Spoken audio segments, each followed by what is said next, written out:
გასაოცარი სიმამაცით, ცოდნითა და ნიჭიერებით გამორჩეული, დაუმარცხებელი ქართველი გენერალი, მისი სამხედრო ინტელექტი იმ დროინდელი მსოფლიო გენერლების დონესაც კი აღემატებოდა. მას სამხედრო გენიას ფენომენს უწოდებენ.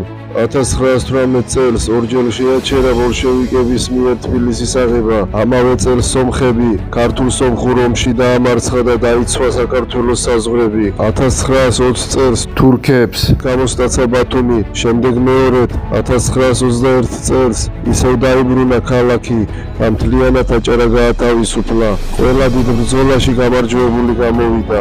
ისტორიკოსები აღნიშნავენ, რომ მისი გადაწყვეტილებები არ იყო ემოციური, არამედ ანალიტიკური, სტრატეგიულად გაწონასწორებული და საომარ ხელოვნების კლასიკურ პრინციპებზე აგებული. მორალური სიმტკიცე, სწრაფი გადაადგილება, მოწინააღმდეგის ფსიქოლოგიური მოშლა და ტერიტორიების ღრმა ცოდნა სწორედ ეს აძლევდა მას მუდმივ უპირატესობას მოწინააღმდეგეებზე. ბოლშევიკური რეჟიმი გენერლის დაპატიმრებით ფიქრობდა მის კატეხას, მაგრამ გენერალი ვერ გადაუდირეს. მე არც მენშევიკების და ბოლშევიკების გენერალი ვარ, მე ვარ საქართველოს გენერალი. გიორგი მაზნიაშვილი, საქართველოს ეროვნული გმირი, 1937 წელს ბოლშევიკურმა საბჭოთა რეჟიმმა თავის შვილთან ერთად დახვრიტა.